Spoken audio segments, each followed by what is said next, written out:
My fusion system, fusing 1,000 chickens at the start. Chapter 181, He is your hero. The soldiers went to get the 5 Silvertier warriors on Gerent's orders. Those Silvertier warriors were Monty Town's City Defense Force's elite soldiers. Each of them wore bronze tier armor and had a long sword in their hands. They had a commanding presence. The leader was a middle-aged man with a thick beard and a rugged face, and he had a large sword. It was a Silvertier weapon that flickered with silver light. The leader of the City Defense Force's 1st Brigade, Edmund Dantes, greets Mayor Gerent. The leader walked up to Gerent and knelt on one knee. The armor on his body was stained with the blood of magical beasts. His eyes were filled with grief. Edmund's brother was Barca Dantes, the City Defense Force's director. He had been killed by an earth dragon when he defended the West Gate. Anna had killed the earth dragon with a gold tier spell, and that meant his brother's corpse was also burned into ashes. He had been at the West Gate. He wanted to erect a tombstone for his brother. He had just dug a hole when Gerent summoned him. He hated those magical beasts because of what had happened to his brother. Why would the world have such an ugly creature? All magical beasts deserved to die. Edmund, get up. Do you know why I summoned you? Gerent walked up to Edmund and reached out to help him up. I know, Lord Mayor. The guards told me that you wanted to test the magical beast's strength. Forgive me for being blunt, you're just wasting time. No matter how powerful they are, magical beasts are still animals. You want to use them instead of killing them? One day, you'll bring disaster upon yourself. Edmund stared at the tens of thousands of magical beasts in the manor as if they were the enemies. If he did not have to obey the guards in Monty Town, he would have rushed in there and killed all the magical beasts. Edmund, I can understand your feelings, but those magical beasts are domesticated beasts brought by Black Moon Castle. They're different from the wild magical beasts outside. If those beasts are strong enough, I think we can use them to fight against the magical beasts in the Misty Forest. Our City Defense Force can minimize the number of battles if those magical beasts go against each other. Without war, there would be no more casualties. Lord Mayor, do you really believe that? Edmund's gaze was sharp as he looked at Zeke and the others. In his opinion, those groups of people had bewitched Gerent. Those people might have different thoughts. Those magical beasts are wild by nature. Even if we manage to tame them, there is no guarantee that they won't go crazy one day. What if they're hungry? Can anyone say for sure that they won't hurt our people? Edmund, I only want you to test those magical beasts' strength. There's no need to say so much, you don't have to consider those. But this is an order. Very well, your order is my command. However, don't blame me if I killed them accidentally. Sigh. Gerent sighed when he realized that Edmund hated those magical beasts. However, anyone who saw their brother killed by one of those magical beasts would behave the same way. That was also why he called for Edmund. At least he would not go easy on those beasts, and he was strong as well. Edmund was the strongest Silvertier warrior in Monty Town. He was even stronger than his brother, who had been the City Defense Force's director. The Silvertier weapon in his hand was a long sword that was worth about 200 gold coins. It was called the Razor Blade. It was exceptionally sharp, and it could cut through all armor of the same level, including magical beasts. It seems that Mr. Edmund is ready. In that case, I'll start selecting the magical beasts as well. Zeke chuckled. He ignored the hostility in Edmund's eyes and walked into the manor. More than 50,000 magical beasts in the manor raised their heads at the sight of him. Many of them opened their mouths and drooled on their sharp teeth. That was the typical reaction of any wild magical beast when they saw a living person. However, those magical beasts could only whine and lay back down on the ground when the 100 Silvertier magical beasts in the center glared at them. Zeke strolled among the magical beasts. He walked calmly toward the center of the group of Silvertier magical beasts. The officials and guards who trailed behind him could only gulp nervously. Even Silvertear soldiers who could transform their combat aura into wings did not dare to enter like that. There were more than 50,000 magical beasts in the manor. What if one of them lost control and went crazy? What if one rushed up to Zeke and bit him? Only one bite would be enough to kill him. Young Master Zeke, are you doing that to prove that Black Moon Castle's magical beasts are strong enough and harmless? Geraint wanted to send guards in to protect Zeke, but when he saw that Zeke was fine, he quickly wiped the cold sweat off his forehead. Fortunately, he was fine. Otherwise, Monty Town would be in trouble if Black Moon Castle's young master died on their watch. I'll choose that one. Zeke completed his selection quickly as everyone else looked at him. He chose a Silvertear magical beast in the shape of a rabbit. It was much larger than an ordinary rabbit, perhaps more than a meter long. It had a spiral-shaped horn on its head, ruby-like eyes, and mysterious patterns engraved on its fur. It had no wings to signify its Silvertear status, but its ears were big enough to cover its entire body. Its ears were its wings. It was a Silvertear magical beast, the one-horned moon rabbit. Zeke carried the magical beast and walked out of the manor. The one-horned moon rabbit stayed still obediently. It allowed Zeke to stroke its head. It had an expression of pleasure as it narrowed its eyes. Young Master Zeke, you're really a brave person. You even dared to take the magical beast without any protection. Geraint stood at the manor entrance and gave Zeke a thumbs up. Then, he revealed a puzzled look and said, "But I want to ask, young Master Zeke, did you pick the wrong magical beast?" He knew that the one-horned moon rabbit was relatively docile among the Silvertear magical beasts. It was cute, so many nobles would keep it as a pet. He thought Zeke would choose the strongest magical beast to fight to show off their magical beast's strength. He did not expect the man to do the exact opposite. "I did not choose the wrong one. That magical beast is enough. It would not be fair if I were to choose a stronger one." Zeke put the one-horned moon rabbit in his hand down onto the ground. "Time is the essence. Let's start if your men do not have any objection." The 5 Silvertear warriors, including Edmund, clenched their fists tightly when they heard Zeke's words. Zeke had deliberately chosen the weakest magical beast to fight against them because he thought it would defeat them. Was that an insult? "All of you, step back. I will take care of that magical beast." Edmund's heart burned with anger. He hated those magical beasts. He dismissed the others and went up against the one-horned moon rabbit by himself. He was prepared to attack with all his strength. He wanted to kill that one-horned moon rabbit to protect his honor as a guard. He also wanted to dispel Geraint's idea of buying a magical beast. After he stepped forward, the other guards retreated to give him space. They looked at the one-horned moon rabbit with pity in their eyes. They knew Edmund's strength very well. He had a good weapon, so he could fight that Silvertear magical beast alone. How could that weak rabbit be his match? That poor silver-tiered rabbit, it was so cute, but it was also about to die. Die. Silvertear battle skill, 12 light multi-slash. Edmund mobilized his combat aura to form a pair of wind elemental wings on his back. Then, he accelerated and rushed forward without any hesitation. The razor blade in his hand exploded with 12 rays of bright light. The rays swept across the ground like a storm and left deep ravines on the ground. That move was his famous ultimate skill. Furthermore, he had used 120% of his strength. Even if there were a mountain in front of him, he could split it open. However, the one-horned moon rabbit tilted its head and raised its furry claws. A sharp nail popped out of its feet. Crack!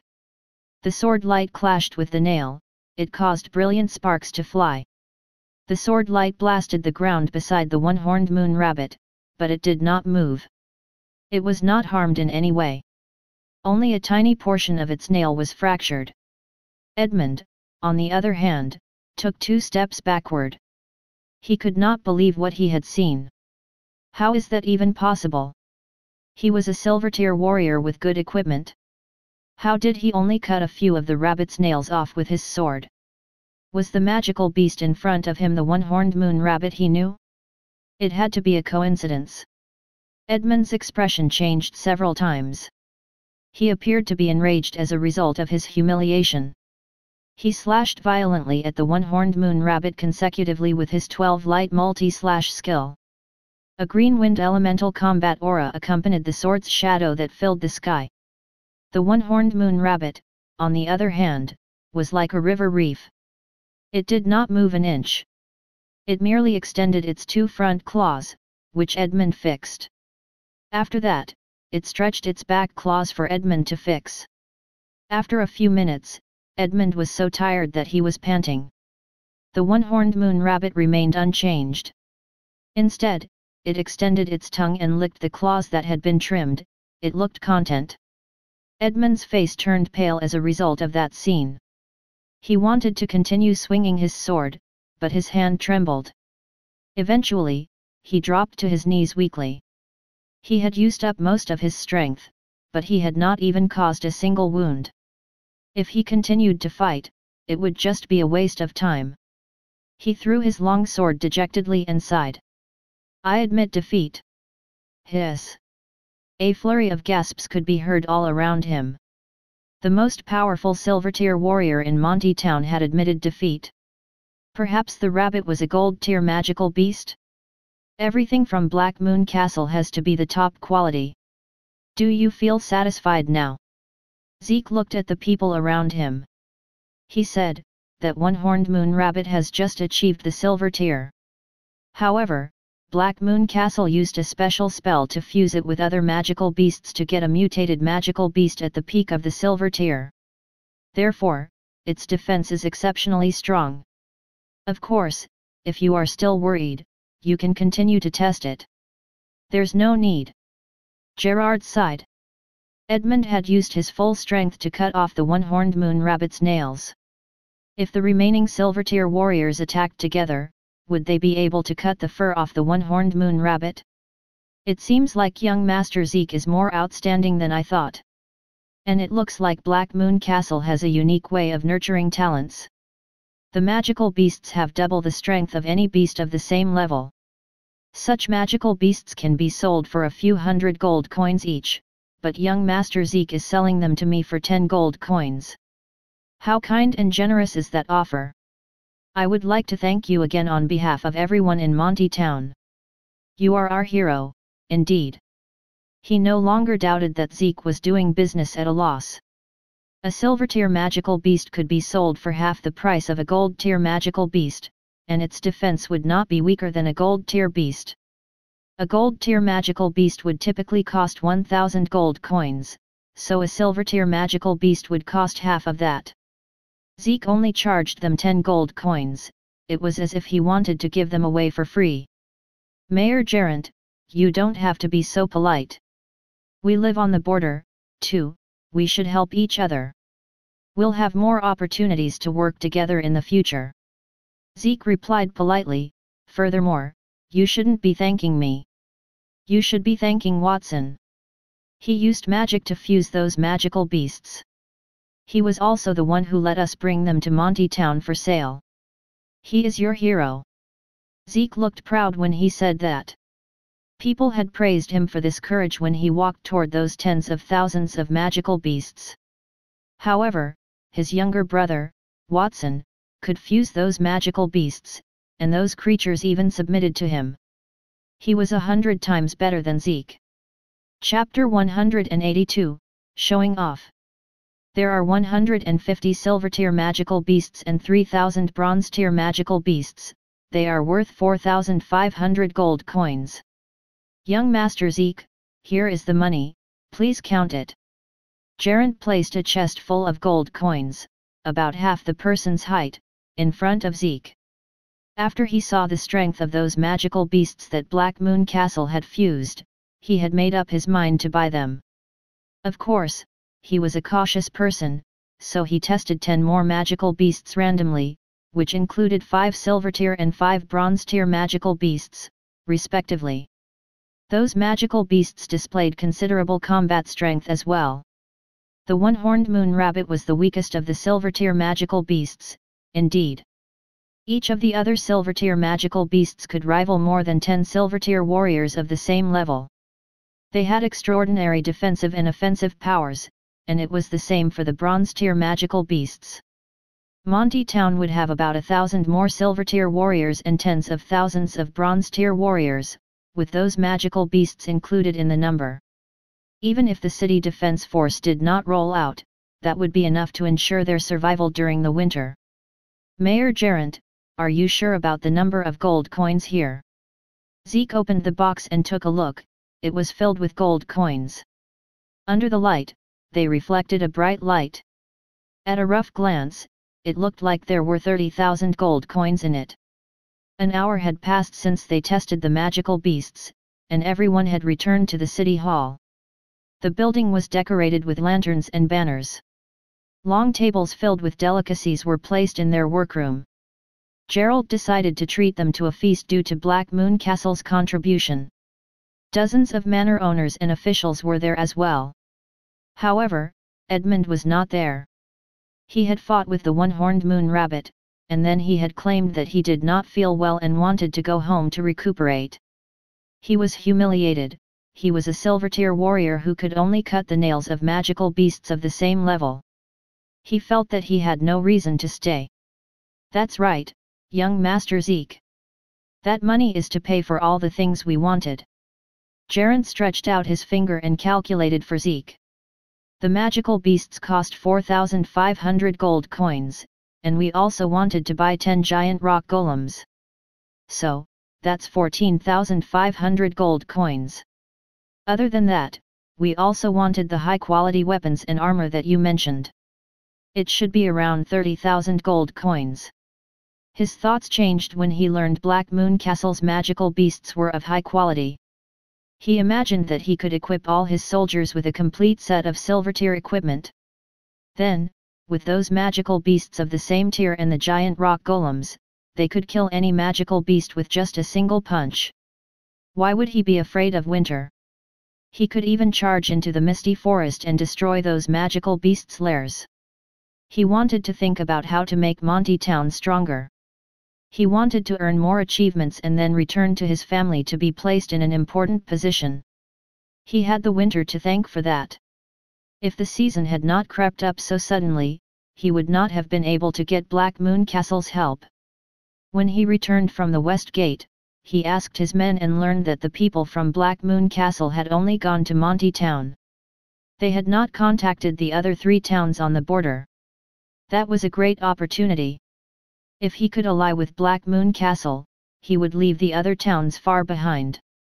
That was also why he bought magical beasts worth 4,500 gold coins, but he decided to give more to Zeke. He wanted to show goodwill to them. The banquet went on in an orderly manner while Gerant did the transaction with Zeke. I thought that Edmund was strong, but it seemed like I had overestimated his ability. He also has his weapon, the razor blade. Perhaps we should call it a nail blade instead. Don't say that. Edmund is strong, but our magical beasts are stronger. Other silver-tier warriors would not have broken through their defenses either. Don't say that. Edmund's strength is still quite strong. It's just that the magical beasts brought over from Black Moon Castle are stronger. If there were any other silver-tier warriors, they wouldn't be able to break through their defenses. A few City Hall officials chatted and laughed together. They looked relaxed. Initially, they had not been able to absolve themselves from the blame for Monty Town's damages. However, the benefits that Monty Town had obtained were more than enough to make up for that. Black Moon Castle had sold them silver-tier magical beasts for only 10 gold coins, and they could sell them for hundreds of gold coins. They had already decided to buy as many items from Black Moon Castle as possible. They could sell the surplus and distribute some to those who had suffered injuries during the battle. They would be able to earn a lot of money. They could compensate those who were injured, and they could give them more benefits too. Monty Town would prosper, and everyone would be happy. At that moment, the officials were no longer feeling conflicted about Black Moon Castle. Instead, they wanted to curry favor with them. They knew that Black Moon Castle was rich and powerful. They did not care about those things at all. They even fawned over those 10 manor owners who were there with those from Blackman Castle. Miss Christine, I heard that you became a business partner with Black Moon Castle a few months ago. Do you know them well? Christine was the most popular manor owner there. She was beautiful, and she had a business in Monty Town, so she knew most of those officials. It was also because she wore gold-tier armor, those officials envied her. She laughed. Of course, I know them. They would not have been able to achieve their achievements without my help. I've sent many maids to Black Moon Castle to most of their higher UPS. Otherwise, why would they be willing to equip me with gold-tier armor? Christine held a wine glass in her hand. It was a banquet, but she did not wear a formal suit. Instead, she wore the holy light armor of God's blessing. It rustled with every move she made. It was obvious she wanted to show off. Morgan stood nearby. He stuck a piece of steak into his mouth with a fork. He looked at the few officials around him. He looked a little jealous. What an annoying woman. She should talk in a low voice during the banquet. That is the right etiquette for a noble. Doesn't she understand that? Does she even have a high-ranking position? It's apparent that she had stolen that armor. She didn't even make as much contribution to Black Moon Castle as I did. Mr. Morgan, may I know what kind of contribution you've made to Black Moon Castle? Morgan did not mumble that softly, so the other officials heard him, and they looked at him curiously. He cleared his throat and used a handkerchief to wipe his mouth elegantly. Well, if I tell you about my contribution to Black Moon Castle, you might be frightened. He continued to say, I provide all the wine at Black Moon Castle. Well, you all know that the most important thing in life is to eat. You'll only have the strength to work when you're full. Well, my wine is not ordinary. All guards in Black Moon Castle became gold-tier warriors after they drank my wine. Really? Then you are too amazing. An official complimented him. Another person said, can you give me a bottle of that wine as well? I am willing to spend 100 gold coins to buy it. Morgan laughed. I want to sell it to you too, but it is only available at Black Moon Castle. If you want it, wait until I return to Black Moon Castle in a few days and ask young Master Watson for it. He was not weaker than Christine in long-term planning. When the officials around Christine heard that, they walked to his side. Christine and Morgan's gazes met. It caused sparks to fly. Damn that Morgan! He's stealing my limelight. Christine gritted her teeth, her voice raised by an octave. Listen to me, that's not all my contribution to the Black Moon Castle. I also hand-picked those magical beasts for Monty Town. Young Master Watson has about 4,000 silver-tier magical beasts and tens of thousands of bronze-tier magical beasts. I have about 500 silver-tier magical beasts in my manor, and each of them is stronger than the silver-tier magical beasts here. Miss Christine, it is as expected of you. The officials complimented her and returned to Christine's side. She turned toward Morgan with a smug look and rolled her eyes at him. Morgan was furious. He was not willing to be outdone, so he said, you speak as if we are not the same. I have even more in my manor, 600 silver-tier magical beasts. Morgan could not help but feel a surge of anger. Not willing to be outdone, he retorted, you speak as if we are not the same. I have left even more in my manor, a total of 600 silver-tier magical beasts. I don't have any bronze-tier magical beasts because I do not fancy them. The two of them were at an impasse. The officials were stunned when they heard that. They jumped back and forth between those two. It looked like they had sent the leftover silver-tier magical beasts to Monty Town. No wonder Black Moon Castle only wanted 10 gold coins for each of them.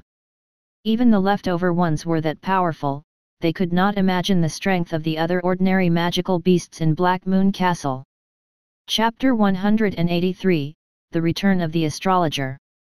Norton hid in the corner of the banquet hall as he listened to Morgan and Christine's argument. He put a piece of meat in his mouth. He looked envious. It was great. Morgan and Christine were the first to become business partners with Black Moon Castle. One was in the wine trade, and the other was in the business of flesh. They were much more powerful than him, someone with only milk produce. That was why Black Moon Castle valued them. He only had about 200 silver-tier magical beasts at his manor.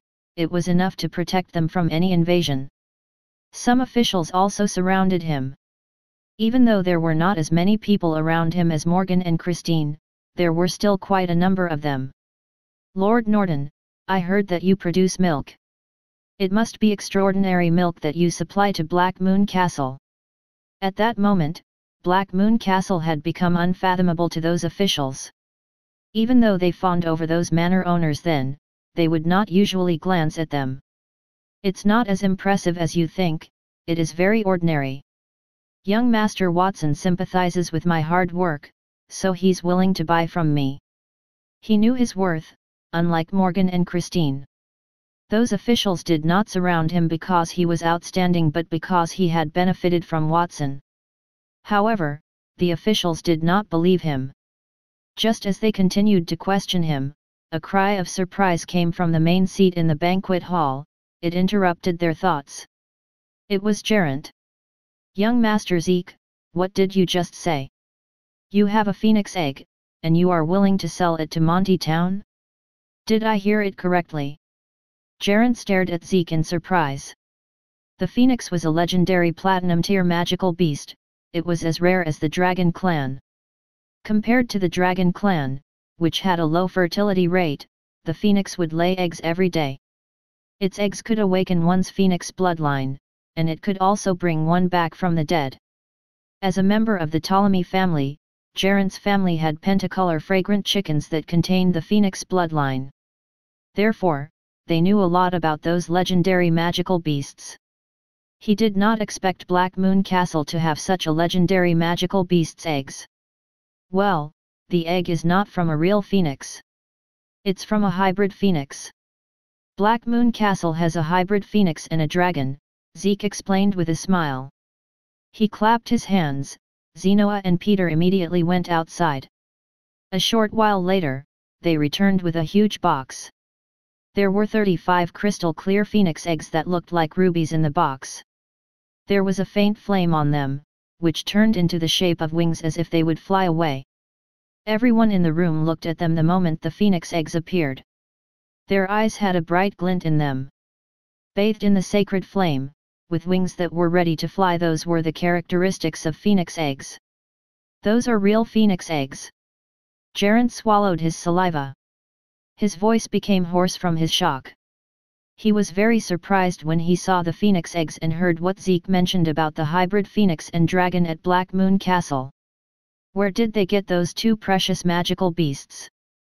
Was Black Moon Castle related to the royal family? It was no wonder the astrologer had become Black Moon Castle's eighth son's teacher. It was probably not because of his talent. The astrologer had not left the Temple of the Stars for a long time. He would not tutor anyone even when several nobles offered him a high price for his service. Why did he take the initiative to take Watson as a disciple? Something fishy must have happened. The more he thought about it, the more he felt that that was the case. Black Moon Castle had become even more in his heart.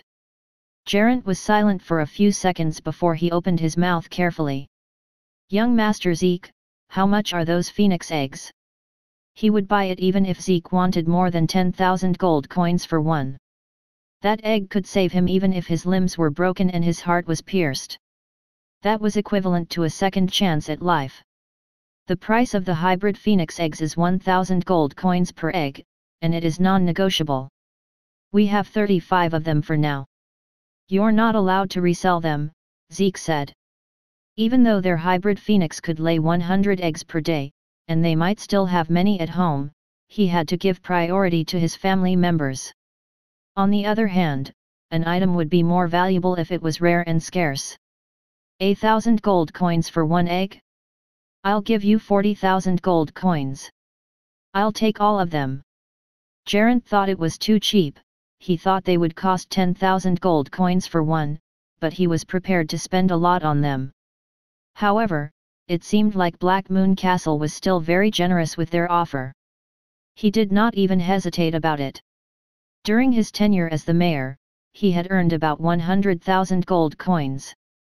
It was more than enough to buy those phoenix eggs. Mayor Gerant, aren't you a little too greedy? You want to keep such a precious treasure for yourself. I'll offer 2,000 gold coins, just give me one phoenix egg. Then I'll pay 3,000 gold coins. My son will start his cultivation soon. He'll stand out with this phoenix egg. The officials around them walked forward in anger. All of you, shut up. I'm the mayor. I should be the one to distribute these phoenix eggs. Why are you speaking nonsense? Are you trying to rebel? Gerant slapped the table and stood up abruptly. We need the eggs mainly to revive the dead. It's a waste to use it on one's strength. For example, the City Defense Forces director would not have died if we had the phoenix eggs. I suggest we store these eggs in my family's warehouse and use them as needed. I'm doing this out of the kindness of my heart. Kindness, yeah, right. His words caused a wave of boos from the officials. It would certainly be strange if they would ever see those phoenix eggs again. Gerant might even sell them at 5,000 or 10,000 gold coins for each one, and they would have to bear with it. It was a precious treasure, why would they care if Gerant was the mayor or not? I don't care. I have to get a phoenix egg today. Those eggs belong to Black Moon Castle, not you, mayor. They will decide on who to sell them to. No one knew who said that, but all the officials looked at Zeke with eager eyes. They did not fight for the magical beasts because it would not have mattered who bought them. However, it was different with the phoenix eggs. It was consumable, it would be gone in a few bites. What should we do? Zeke tapped his cheek with his fingers with a deliberate troubled look on his face. We would like to sell you a phoenix egg each, but we currently only have 35 eggs. Some of you may not be able to get it. Why don't we bid for it? The one with the highest price will get it. I think that is fair. The officials looked at each other. They knew that Zeke had raised the price deliberately, but they did not care. It was expensive, but it was better than nothing. Furthermore, Black Moon Castle had given them a lot of benefits, they should not be greedy. I want the first phoenix egg. I'll bid 8,000 gold coins. I'll bid 4,000 gold coins for the second one. It's already a high price. Don't compete with me if you know what's good for you. Since Zeke had set the rules, Gerant had no choice but to follow them. He had to participate in the auction. I'll bid 6,000 gold coins, your 4,000 gold coins bid is not high enough. I'm the mayor. So what? Can the mayor do whatever he wants? I'll bid 6,000 gold coins. If you can, then raise the price. If you don't, then don't buy it. Zeke smiled when he saw the scene. Go on, continue to quarrel. The more you fight, the better it is for us. We don't care about the profit that much, we just want to create some conflicts amongst you. It'll be easier to control Monty Town after winter ends. Zeke wondered if Watson would be surprised to learn that his brother had managed to control Monty Town in only a few months. I wonder if Watson would be surprised to know that his master had brought him so many benefits. The astrologer stood on the back of a giant rock golem as he fiddled with the 5 rings on his fingers. Those 5 rings were Sylvan's song of the Nibelungs rings. Sylvan had intended to give Watson only 2 rings, but the astrologer insisted on all the rights. When Sylvan finally gave in, he had said, "Give Watson these 5 rings first. I will give him the remaining 5 when he comes to Fairy Castle after the winter." He is so stingy with his own son. No wonder he is known as a stingy elf. It must have been because the border is so miserable every winter. There was a row of carriages behind the astrologer, led by Nightingale. 10 gold-tier warriors, who were also from the Shadow Guards, stood behind them. They guarded the weapons, armor, and other materials on the carriages as they put some rye bread into bags. Then they threw them randomly out of the carriages. There were refugees everywhere on the road, groups of people that included adults and children, and some even carried senior citizens on their backs. Those people were forced to flee because their houses and farmland had been destroyed by magical beasts when winter arrived. They were running toward Monty Town and some even further away. There were always refugees looking for a safe place during the winter. They would only start farming again at the start of spring. Some people were reluctant to leave because their ancestors were from the border. Some had businesses there and could not go. They had one common denominator: their lives were hard. "Thank you, thank you." The astrologer sighed when those refugees knelt on the ground to thank them before they wolfed down their food. He waved his hand gently and cast the platinum tier earth elemental spell, Dreamland. The ground bloomed with flowers, and its fragrance replenished those refugees' stamina. He was the greatest mage in the kingdom, but there was something he could not do, and that was to interfere with the lives of others. The only thing he could do was to reduce the suffering of those within his sight. He could have used the teleportation spell to return to Black Moon Castle quickly, but he would rather take the carriage and spend some time on the road. Chapter 184, Who Can Save Everyone? Nightingale sat in the first carriage, her slender hand on her chin and the reins in the other, as she watched the scenery along the way. It had been 6 days since she left the fairy castle, and she was about to arrive at Black Moon Town. However, she was unhappy because she saw many refugees along the way, as well as magical beasts and corpses. She had seen a group of bronze-tier wolves charged into a manor and killed wantonly. She also saw some men dressed as mercenaries work together to deal with a silver-tier ice monstrous bear, but the magical beast crushed their heads instead. She had never seen a mother kill her child and threw the body out as bait to avoid those magical beasts. It was an environment where not only the magical beasts were killing humans, but humans were killing each other too. Every winter, the same thing happens. I wonder when it will end? It is different this year too. There are too many magical beasts, and they appear to be stronger. We usually only see silver-tier magical beasts when the season is ending, but we've seen a few of them already. I wonder what's going on.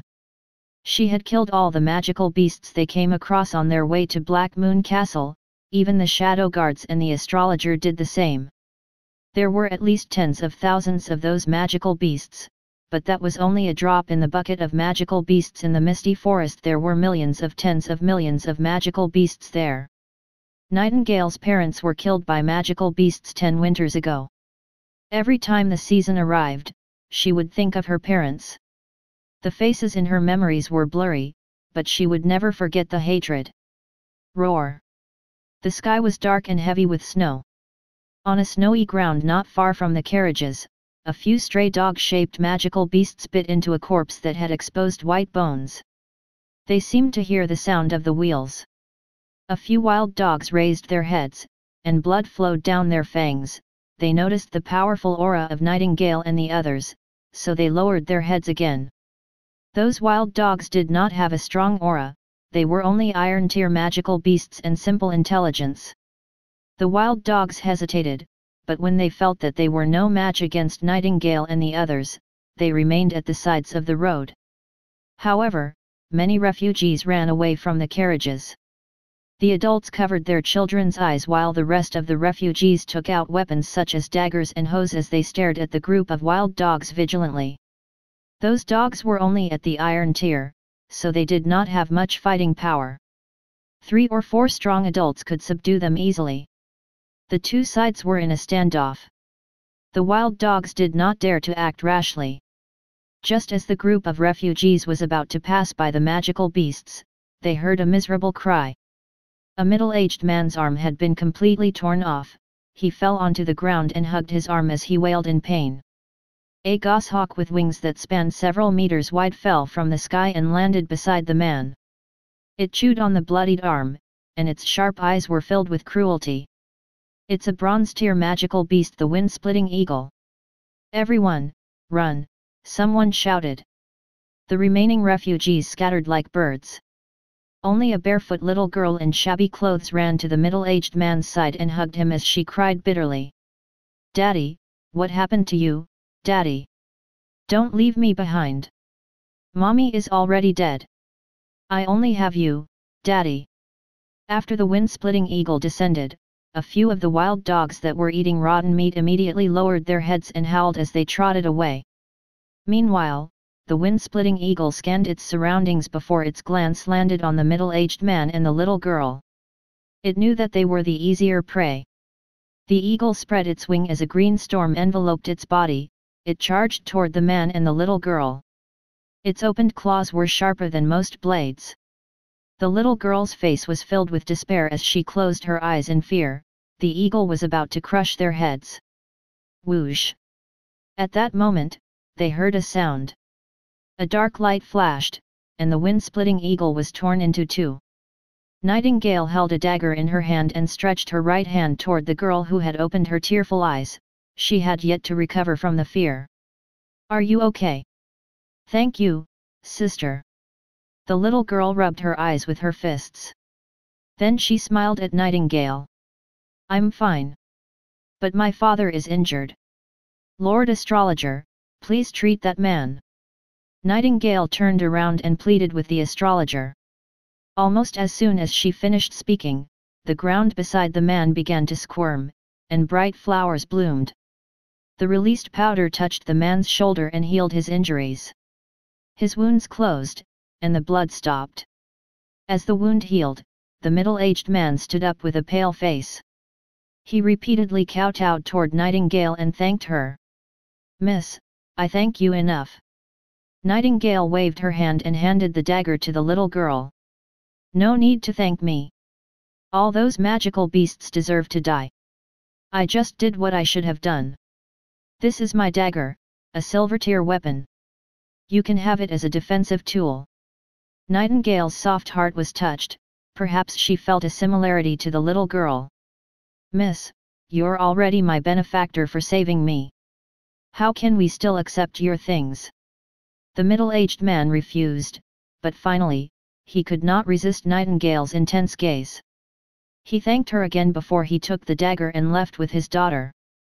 Before they left, the little girl reluctantly said goodbye to Nightingale. Big sister, thank you for the dagger. With it, my father and I should be able to survive. My father is a pastry chef, and his rye bread is very delicious. When we come back, I'll ask my father to make it for you. Nightingale did not say anything. She just smiled and waved her hand, but she felt delighted. Even though she had given away her precious silver-tier weapon, she did not feel the slightest bit of heartache because she felt that she had saved 2 lives. At that moment, she heard a sigh from above her head. What a pity! Those 2 people won't be able to walk far before they die. Nightingale's body trembled. She raised her head in disbelief and realized it was the astrologer who had spoken. Lord Astrologer, they have a weapon now. They don't need to increase their combat power. A silver-tier dagger is enough to cut bronze-tier or even some silver-gold magical beasts. Their chances of survival should be greatly increased. Why would they die? If you don't believe me, you can see for yourself. The astrologer did not say anything else. He rubbed his hands to trigger the Starfall spell. It formed 24 glowing cards that connected to form a magic mirror. The image in the mirror was of a one-armed middle-aged man and a little girl who had just left. They brought the body of the wind-splitting eagle that Nightingale had killed back to the group of refugees and distributed the meat. However, the other refugees did not thank him. They did not ask how he killed the bronze-tier magical beast, but they conspired to kill him and steal his dagger. The last scene in the image was of the little girl squatting alone in front of her father's corpse and crying. Behind her, several dog-shaped magical beasts were approaching her. Nightingale's body trembled as she muttered, "How could that be?" Her face turned pale. "It's because of the dagger you gave them, they did not have the strength to wield it. It's never a good thing to have a precious treasure in your hands as it might get you killed. As one might say, an innocent man will get himself killed," the astrologer explained to her. However, Nightingale could no longer listen to him. She turned around and began to walk in the direction the girl had left. She had caused the man's death, so she had to save the child. However, just as she took a step forward, a glowing barrier appeared in front of her and stopped her. "Hey, why are you so reckless?" The astrologer withdrew his right hand that he used to cast magic. That was not reality, but only something that might happen. They might not be dead. But they might die, right? Nightingale retorted stubbornly. Who in this world is not destined to die? Even if the two of them do not die this winter, they might die in other accidents. You may be able to protect them once, but can you protect them for the rest of their lives? The astrologer's voice gradually became serious. You want to protect them. What about the others? Should you leave them to die? Since you can't save everyone, then don't lend your help to specific people. Saving people selectively is not mercy, it is pride. The astrologer's words shocked Nightingale. After a moment of silence, she returned to the carriage. The carriages continued to move. Nightingale did not speak again on the way. She only talked when they were near Black Moon Town. Lord Astrologer, is there really no way to save everyone? Not even an elite like you have a way to do that? There is no way to save everyone in this world, not even a god can do that, let alone me. After he comforted Nightingale, the astrologer looked into the distance. We are already near Black Moon Town. Don't let your imagination run wild. Before you think of saving others, you must first let your family and friends live a good life. My disciple, Watson, has done a good job on that. Before they left Fairy Castle, he heard that Nightingale and his disciple had a good relationship. That was why he had taught Nightingale some principles while they were on the way. If one wanted to be stronger, one would need to understand the true meaning of the world. There was no difference between the path of cultivation and the path of life. Nightingale thought about the astrologer's principles and muttered, "It's impossible to save everyone." She looked in the direction of Black Moon Town. When she saw that it did not matter, she was shocked. Hundreds of thousands of magical beasts crowded the front of Black Moon Castle.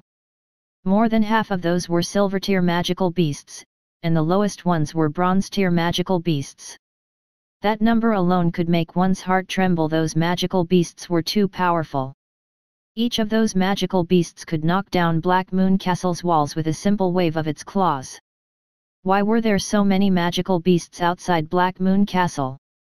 Did those magical beasts invade the castle? Nightingale was a little confused, and then she was anxious about the situation. She was about to teleport to help them, but she realized that something was wrong. The hundreds of thousands of magical beasts in town did not attack anyone. Instead, they carried large and small ores, herbs, and fruits on their backs. They seemed to have moved out of the Misty Forest and were in a neat formation as they escorted the ragged refugees into Black Moon Town. Chapter 185, Only the Hero Watson. What's going on? Nightingale stared at Black Moon Castle not far away. She looked a little lost. She rubbed her eyes and realized that she was not wrong. Hundreds of thousands of magical beasts did carry something on their back, and there was a refugee in ragged clothes among every few magical beasts.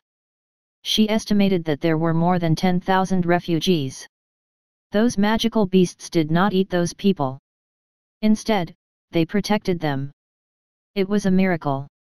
At the Black Moon Town entrance, a few Black Moon Knights controlled a rock wall to move it. The wall was transformed from a giant lava golem. The Black Moon Knights made a few announcements. Anyone who encounters a disaster during the winter or whose life is threatened by magical beasts can come to Black Moon Town. Black Moon Town accepts all refugees and has prepared a free residence and food for all of you. Thank you, sirs. A middle-aged man on the bridge bowed to the Black Moon Knights. An old woman with grey hair and dressed in patched clothes stood behind him. She shed tears of excitement and lowered her head repeatedly. Thank you so much. A place to live and some food is enough for us.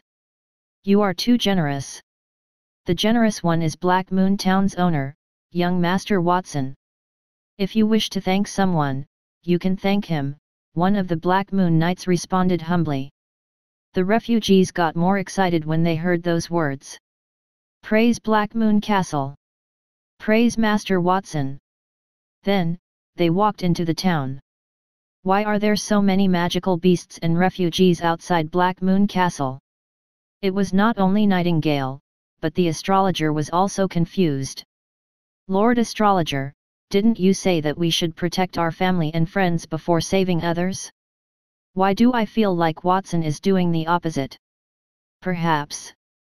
Well, there is no problem with my teaching. You have only seen the surface of things.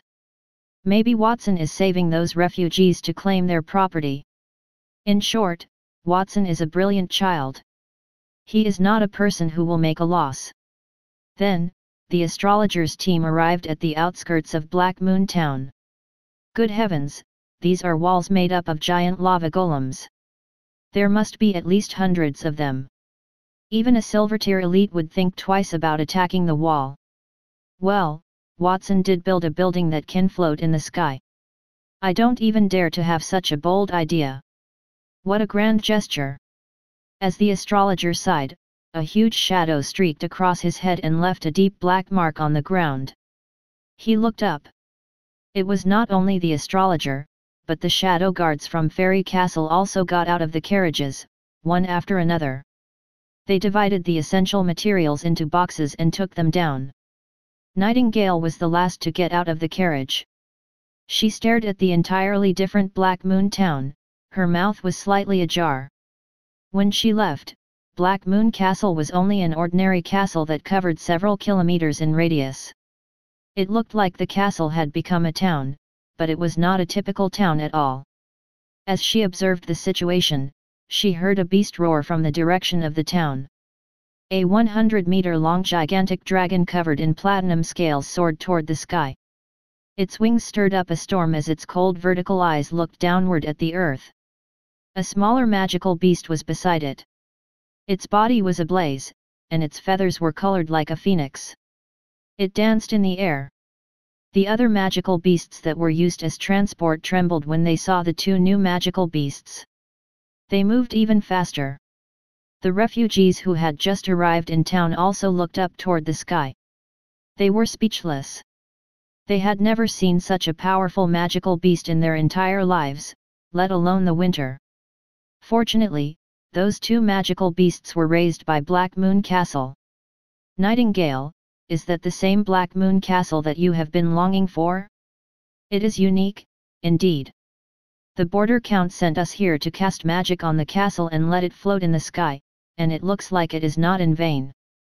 Even the Border Count does not dare to do that. But it's a good idea. There are too few flying elemental magical beasts in the entire Misty Forest. Once we move the castle into the sky, we won't be afraid of most magical beasts' attacks. We'll have to report that to the Border Count when we get back. A group of men, who were also the shadow guards, followed Nightingale and looked around the town. They nodded from time to time and exclaimed like country bumpkins. Nightingale did not feel embarrassed because she was the same when she was there for the first time. The astrologer rode a giant rock golem, which was particularly eye-catching when they arrived at the outskirts of Black Moon Town. The Black Moon Knights also noticed them. The Black Moon Knight's leader touched his right hand and turned into a bolt of lightning, and he immediately appeared 100 meters away from the astrologer. I am Gorman. Welcome home, Lord Astrologer. The Black Moon Knight knelt on one knee. His smooth purple hair was wrapped with electric light. The shadow guards, the astrologer, and even Nightingale narrowed their eyes when they saw it. They all thought that the man had moved too quickly. Can you teleport 500 meters at one time? Nightingale asked the people around her in a low voice. Her companions shook their heads to show that they could not. Nightingale pursed her lips. She could not do it either. The last guard who came to Black Moon Castle was only a Silver-tier elite. She did not expect to see a Gold-tier guard, they were the same level as her. Of course, Nightingale was ashamed of her inferior speed. If it were a face-to-face fight, she was confident that she could defeat Gorman. Gorman, it seems that you have completely understood the law of lightning. Your talent is outstanding. Right now, you can use a gold tier mage card to unleash your combat aura comparable to the peak of a gold tier elite. Your strength is among the best amongst the Black Moon Knights. The astrologer stroked his beard, he looked relieved. That guard would not have achieved that without his guidance. Nightingale and the others also heaved a sigh of relief when they heard that. Gorman was the best amongst the Black Moon Knights, no wonder he had such strength.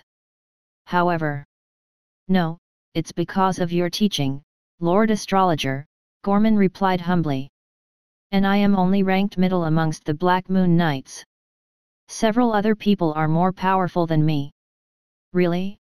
Nightingale and the Shadow Guards looked at each other in dismay. They saw the disbelief in each other's eyes as if they were verifying Gorman's words. Two figures flew from the Black Moon Town entrance. Well, to be precise, they were two streaks of light. One looked like a green storm that blew the snowflakes into chaos.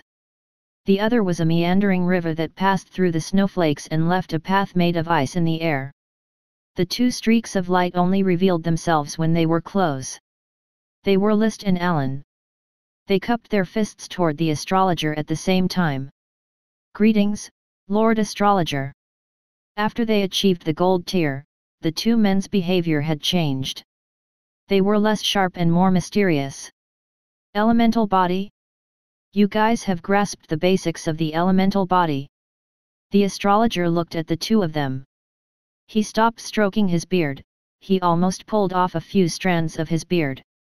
The elemental body was an ability that warriors could master after they entered the platinum tier. Compared to combat aura wings and teleportation, the elemental body was a much more powerful skill. Its effect was to turn part of their bodies into elements so that they could penetrate tangible objects. Thus, the effect was similar to magic, and it was more direct than magic. Only some gold tier warriors with outstanding talent had the chance to use elemental bodies at that level. They realized that List and Alan would be able to reach the platinum tier if they had enough time. The astrologer could no longer treat them as mere guards but as future elites. Lord Astrologer, young Master Watson has been waiting for you. Please follow me. List made a gesture of invitation and turned to look at Nightingale with an elegant expression. And Miss Nightingale, it's been a long time. Please follow me too. Okay. Nightingale nodded in response to List's invitation. She felt a little troubled. She knew about the elemental body even though she had yet to master it. It seemed like List and Alan had already surpassed her in terms of strength. She did not know what medicine Watson had given them to increase their strength so quickly. If she had known earlier, she would have stayed in Black Moon Castle for a longer period. If she could upgrade her silver tier medicine to gold tier, perhaps she could break through to platinum tier? As she muttered in her heart, Nightingale suddenly smelled a fragrance. She looked up and saw a new group of refugees had arrived in Black Moon Town. They sat opposite each other around a few large pots. Something was cooking in the pots, there were pieces of meat that looked like magical beast meat, and there was a ginseng-like side dish next to it. The fragrance assailed her nostrils. Watson stood in front of the large pot and explained what he had made to the refugees in detail. The meat in this pot is silver tier hybrid ice-field wolf meat. It can help you to resist the cold and strengthen your body. The ginseng is also silver tier. After you eat them, I will take you to rest. The houses are all giant rock golems that I summoned. All of that is free. Of course, if you are not used to living here, then you can choose to leave. For those who choose to leave, I will give them a set of silver tier armor. It is also free. Watson's voice was not loud, but it resounded throughout the entire place. All the refugees looked excited, no one chose to leave. Instead, they thanked Watson. Some of them were so moved by Watson's offering that they kowtowed to the young boy. They will get a set of silver tier armor and equipment if they leave? Is Watson crazy? The astrologer widened his eyes and looked at the large boxes that the shadow guards carried with them. He had brought more than 1,000 silver tier armor for Watson. He had wanted that to be a surprise for him. However, when Watson asked for tens of thousands of pieces of equipment, was he not afraid that those refugees would choose to leave? Even if they did not leave, the refugees were eating too well silver-tier magical beast meat mixed with medicinal herbs. The astrologer also saw a few maids giving the refugees some delicately packaged red wine. The meal must have cost at least a few thousand gold coins. The astrologer thought that those tens of thousands of refugees ate better than he did in Fairy Castle for the past few days. He felt that life was a little unfair. Then, he heard Nightingale's faint voice. "Lord Astrologer, the situation is different from what you expected, indeed. Watson has to protect his family and also everyone else in sight. No one in that world could save everyone, that was the truth or, at least, the astrologer's truth. However, many of them still did it even though they knew it was impossible." Nightingale thought those people should be called heroes. She looked at Watson with a gentle gaze. She admired and envied them. Watson had given such good food to the refugees. One could only imagine the great food that the guards would have in their residences. No wonder the guards had managed to advance by leaps and bounds as if they were on steroids. Nightingale bit her lips in envy. It seemed that the pentacolor fragrant chicken eggs that Watson had given her were not the best item there. She decided to stay in Black Moon Castle for a while to see if Watson had any other benefits for her. If she could not become a platinum tier elite before the end of winter, she would stay there forever. Chapter 186, The Song of the Nibelungs. Ahem, I'll talk to Watson later. The astrologer was a little embarrassed by Nightingale's skepticism. Watson, in his opinion, was a bright young man. He expected Watson would take advantage of the winter to raise the price of supplies and earn a fortune, but he did not anticipate Watson to help the refugees for free. It was good to be kind in that world, but one had to act within one's abilities. More than 1 million people lived along the border, including those who made it through the winter. The remaining refugees were at least hundreds of thousands. Watson had no with that because the castle only housed tens of thousands of immigrants. The situation would be different if that number were multiplied by 10. My disciple is usually quite smart, but why is he so stupid now? Does he believe he can support that many people with the wealth of Black Moon Castle? The astrologer muttered to himself as he walked up to Watson, who was giving a speech in front of the refugees. He continued to say to himself, "No, I have to persuade him." "Master, you're back." Watson turned his head as he heard footsteps and smiled sweetly at the astrologer. Then he pointed at the astrologer and said to the refugees in front of him, "This is my master, the well-known astrologer from the Holy Dragon Kingdom's capital. Black Moon Castle will be completely protected under his protection. If anyone wishes to leave, I may request my master to send you to other safe locations for free. Aside from that..." "One moment." The astrologer interrupted him with a frown. He heard those refugees discussed amongst themselves. "That is the legendary astrologer, he looks more intelligent than I imagined. The astrologer is a big shot in the capital. How would we dare to let him escort us?" The astrologer's expression eased a little. Even the refugees knew that he was of noble status and could not be compelled to act. If he did not stop Watson, he would probably arrange many more troublesome tasks for him. "What's wrong, master? I haven't finished my words yet." "Don't worry, the jobs I've arranged for you are all small favors." "Master, you won't refuse these small requests, right?" Watson blinked, and his eyes flickered. The astrologer's frown softened. He realized Watson was acting sweet on purpose. He clapped his hands and said, "I have something important to tell you later. It's related to the refugees. Before that, I'll first give you the things I brought from Fairy Castle." Nightingale and a few shadow guards from Fairy Castle immediately moved the treasure chest toward Watson and opened it. There were many shiny armor and weapons in it.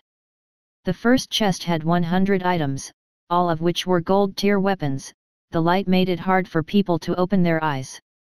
The next chest had 1,000 silver-tier equipment, and in the last chest, there were bottles of various potions. No one knew the purpose of those potions. The shadow guards swallowed their saliva when they saw those items. As shadow guards, they did not have any complete gold tier equipment on them, let alone the gold tier medicine in the last few boxes.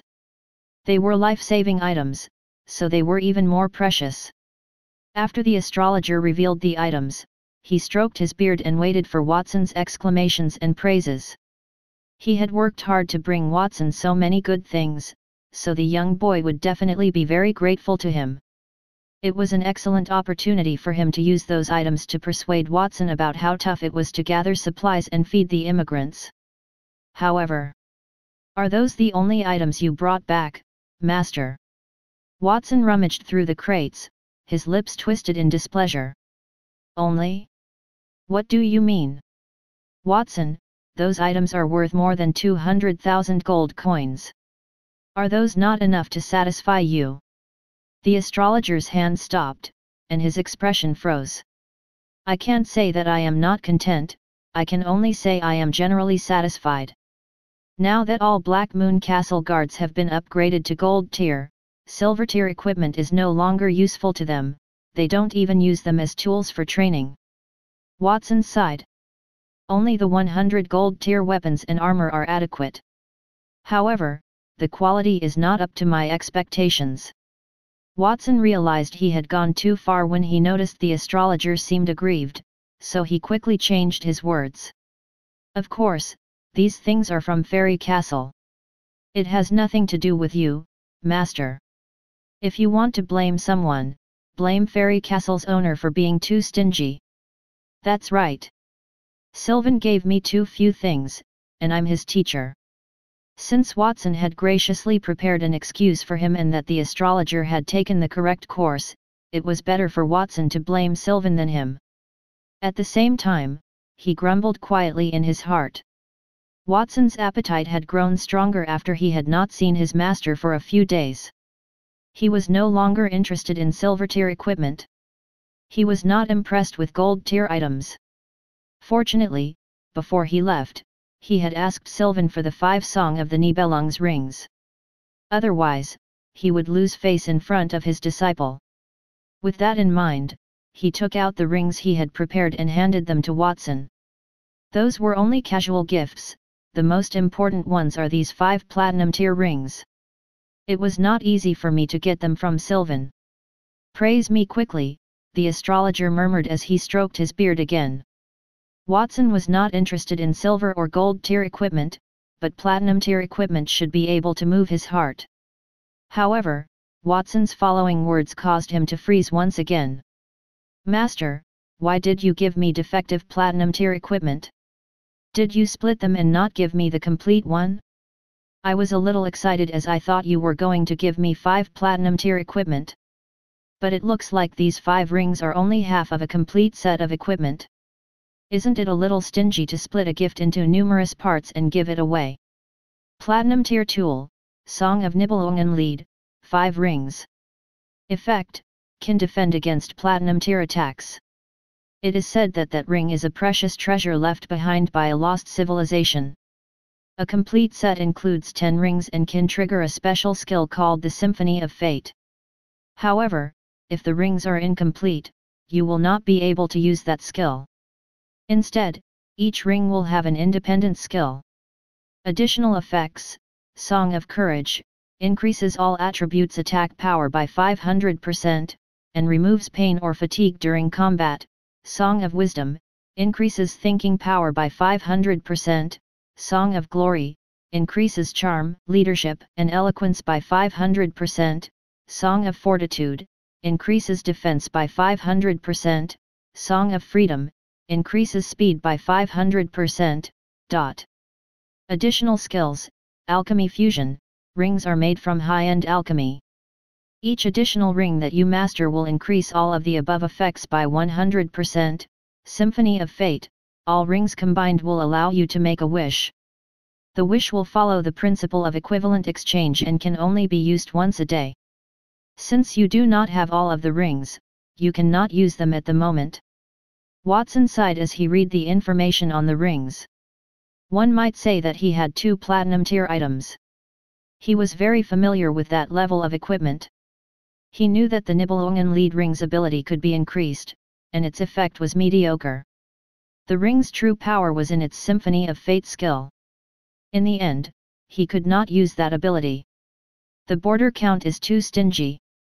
He knew that those rings are not powerful when separated, yet he still gave them to me. It's obvious that he wants to give them a gift, but he's not willing to do that. Watson fiddled with the 5 rings in his hand. Those rings represented 5 virtues: courage, wisdom, glory, perseverance, and freedom. They could be used separately.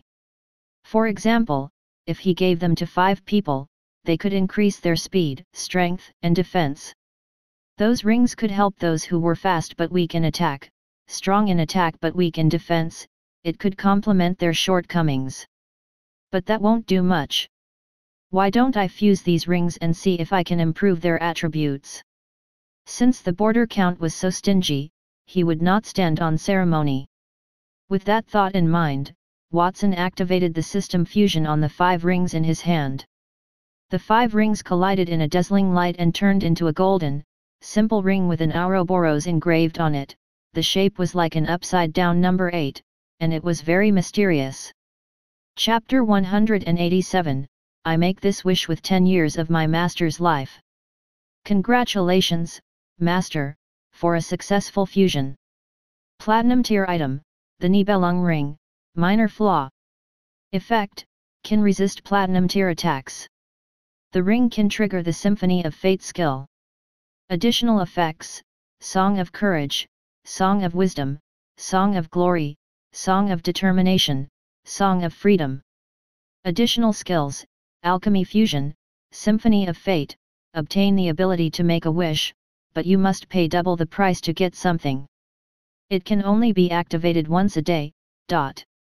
Watson's gaze was drawn to the Ouroboros on the ring, which he held in his hand. In that world, the Ouroboros symbolized fate, reincarnation, and infinity. The Song of the Nibelungs, like the Ouroboros, has a distinct meaning in that universe. Watson stroked his chin. He had looked through the books on the shelves to learn magic when he had just transmigrated to that world. One of the books, The Legend of the Dragon Slayer, had left a deep impression on him. A long time ago, the world was not what it was then. It was much larger than anyone had anticipated. The gods still dwelt on the land, and the Rhine, a golden river, meandered through the entire planet. The Golden River was thought to be the incarnation of a particular source of magic. The gold in the river was the world's most valuable treasure. A weapon formed out of Rhine gold could pierce a dragon's neck or even a god's chest. One day, an evil dwarf stole a chunk of gold from the river and made it into 10 rings. He tried to dominate the world but was killed by a god who discovered him in time. Before he died, the dwarf threw the rings into the river, and he left a vicious curse on it. The person with the rings would gain unparalleled power. As a price, he would lose his beloved forever. Later, a royal noble named Siegfried found the ring and helped the country resist their enemies' invasion. He also killed the evil dragon that harmed the country, and he was known as the Dragon Slayer. Then, he fell in love with the young and beautiful princess named Brunhilde. Watson remembered that story so clearly because his 6th sister, Margaret, who had just gotten out of a bad state of mind at home, had read the story to him. Margaret wanted to become a novelist because she had read that book. She wanted to create a dragon-slaying chapter that was even more exciting than that story. Master, you said that those rings came from the border count. Well, the border count lost his favorite sister 10 years ago, and these are the Nibelung rings. Does he have anything to do with that legendary story? Watson thought for a moment, then shook his head and smiled self-deprecatingly. How is that possible? He focused his attention on the ring in his hand instead. After all, it was a 5-in-1 ring, so it had half the power of the complete set of the Song of the Nibelungs rings. He decided to try the Symphony of Fate ability. Ring, I want to make a wish. Give me another 100 wishes. Sorry, that wish cannot be fulfilled. All right, it looks like cheating won't work. In that case, ring, I want to make a wish. I'm willing to exchange 2 silver coins for a piece of sweet cake. The medium to activate the Symphony of Fate ability was to twist the ring and say the line, I want to make a wish. Then, he would need to announce the wish that he wanted to obtain in exchange for something of his. However, if that item did not belong to him, he would need to get permission from the owner first. As the ring processed his wish, it emitted a bright light. The ring emitted a bright light as it processed his wish. An illusory shadow appeared on the ring before it gradually turned into a palm-sized, 3-layered cake wrapped in cream and cocoa. It had a fragrant and sweet smell, one's appetite would soar when one looked at it. At the same time, a voice echoed in Watson's mind. The host has obtained a piece of cake and lost 2 silver coins. The number of wishes today has been used up. Looks like I made a wish successfully. This ring is quite powerful. Watson grabbed the cake and stuffed it into his mouth. The rich, sweet cream filled his senses. It was no different from a real cake, from the texture to the feeling of being full. He touched his pocket, he was missing 2 silver coins. Turning silver coins into food, well, this is quite different from the magic I know. The essence of magic was bound to the laws of the world. For example, fire magic could melt a stone into the liquid, but it could not turn a stone into gold or anything else. However, the Nibelung ring was different. It could change the rules. Watson could even make a wish to turn his feces into food, which was also edible. When food is scarce during the winter, money won't be as important. This ring is more useful than I thought. Watson's eyes twitched. He had taken in a significant number of refugees and was still concerned about their food, clothing, and shelter. Even though he had a fusion system capable of producing materials, it would also consume raw resources. It was also more difficult to go out and get them. Things were different since he had the ring. If he desired something, he might make a wish and have it granted. However, he would have to spend twice as much each time, and he could only make 1 wish per day. Those 2 constraints were a little too severe, but he had already devised a solution. Watson smiled at the astrologer as he turned around. Thank you, Master. I appreciate the gift you gave me. Walter, that's not what you said just now. As usual, when the astrologer noticed Watson had secured the item, he conveniently fused it and obtained the Nibelung ring's hidden ability. He did not think anything of it. Instead, he was perplexed by Watson's words. After a few days of acquaintance, he was more familiar with Watson. He knew that his disciple would only show such an expression when he wanted to con others. Master, I need a small favor from you, it's for some experiments. What favor? The astrologer had a bad feeling. He heard Watson say in a coquettish tone, Master, promise me, and I'll tell you. Don't worry, that favor will not affect you in any way. No, tell me first. The astrologer did not care that Nightingale and the others were beside him, and there was a large group of refugees. Watson's attitude meant that he wanted his master to do something dangerous. He did not dare to risk his own life. Well, I want to test the effect of the newly fused Nibelung ring. Master, you know that ring requires resources to make a wish. I don't have many things on me. I would like you to make that wish on my behalf. That's it. The astrologer sighed in relief. That's easy. I agree.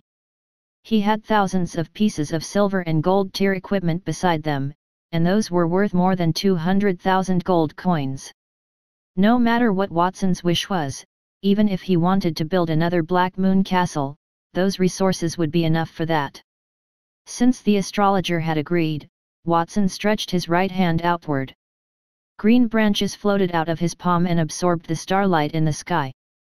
They gradually broke and turned into 24 gold cards with different gods and other illustrations carved on them. His face was pale, and his skin was damp with sweat. That was because he had made 24 cards simultaneously. Then, he pointed at the ring and the cards in his hand at the same time. System fusion, activate.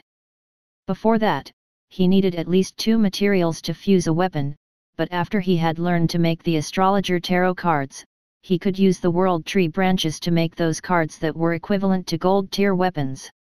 It meant that he could still fuse weapons without extra materials. That was why he looked down on the equipment that the Astrologer brought for him. He had created 24 gold tier cards casually. Although it was a little tiring, he could do that once a day. In other words, he could make 24 gold tier equipment every day, so mere silver tier equipment was nothing to him. Swoosh! With a soft sound, 24 streams of light covered the Nibelung ring and turned it into a ring that flowed with colorful lights. It covered Watson's finger and wiggled gently. It did not look like an ice-cold ring but more like a living creature. Congratulations, Master, for a successful fusion. You have obtained a peak platinum tier item, the Wish for the World Ring. With the original ability retained, you can increase the number of wishes that you can make to 2. Each wish will only cost half the price of the wish itself. After it fused with the 24 cards, the Nibelung ring was upgraded to peak platinum tier, and it had also become an independent item. It no longer relied on the remaining 5 rings. What was that? Nightingale stood at the side. She was dumbfounded. She had been excited to see Watson, as she had not seen him for a long time. However, when she saw Watson's consecution fusions, she stood frozen to her spot.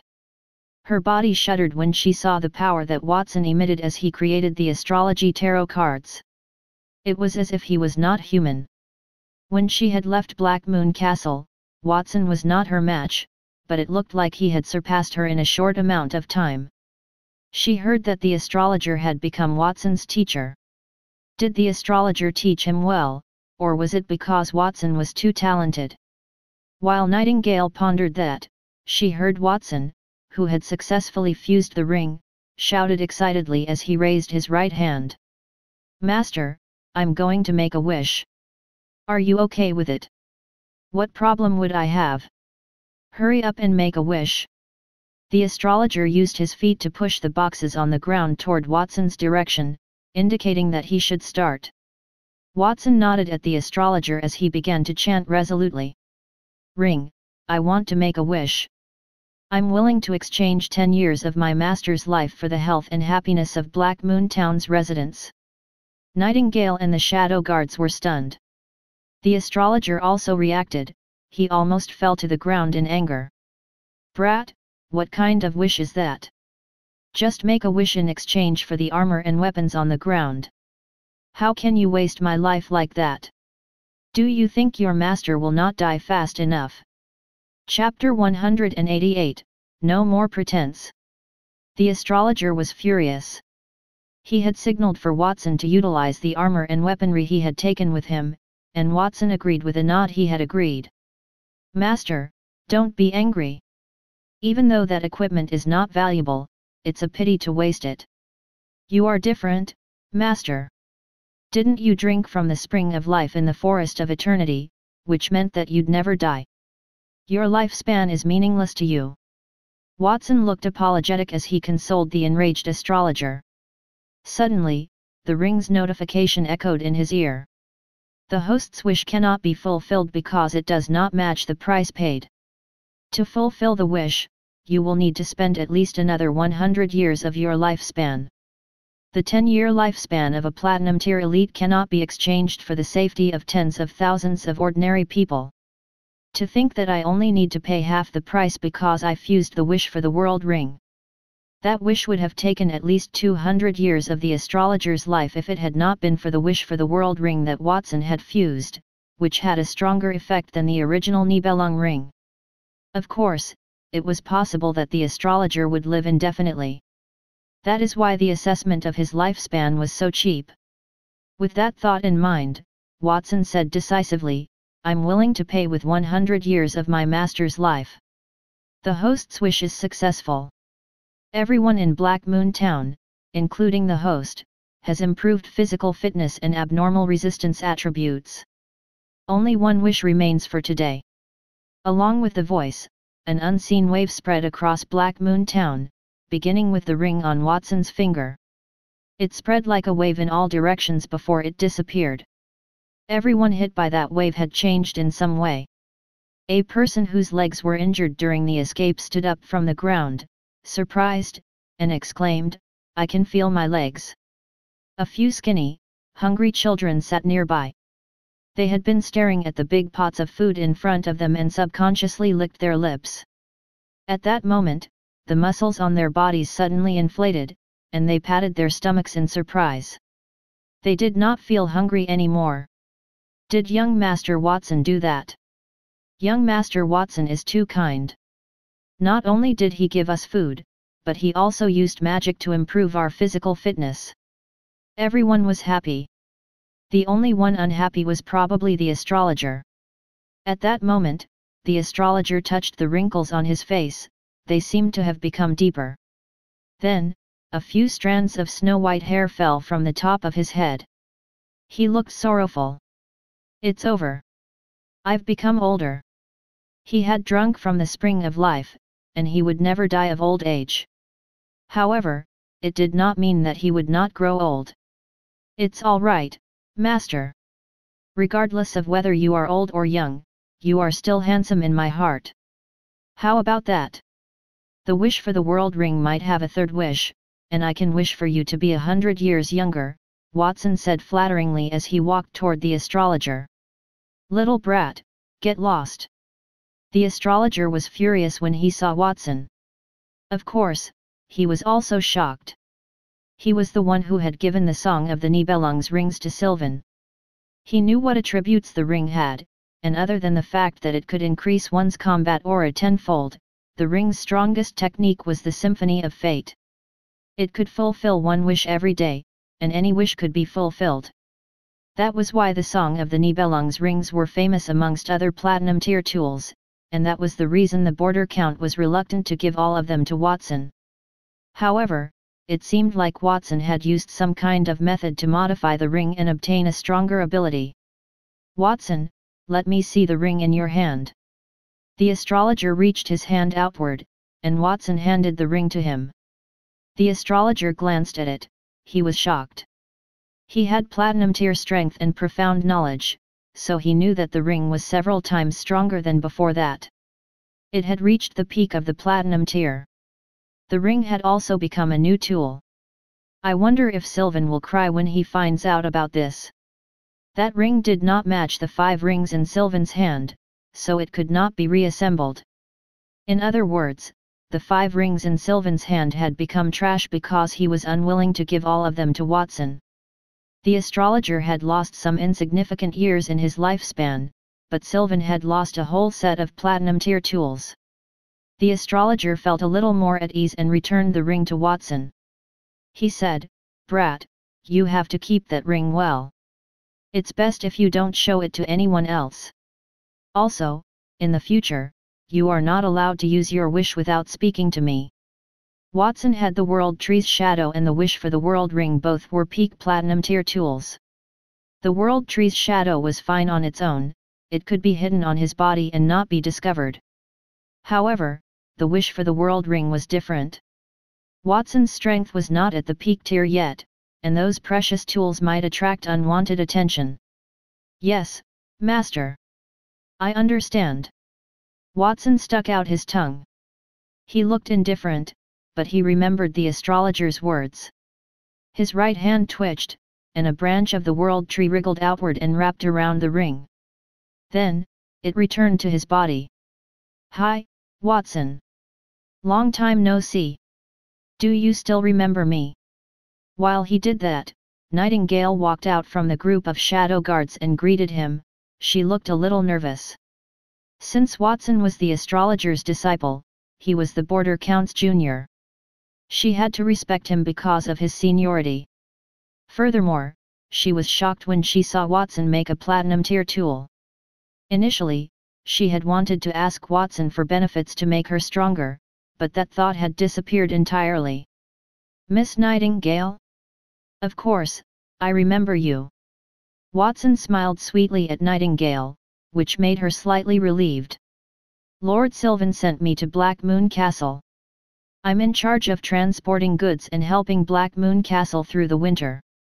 But now it seems like Black Moon Castle doesn't need my help. You don't have to say that. Miss Nightingale, you are a gold tier elite. You can help Black Moon Castle in many ways. For example,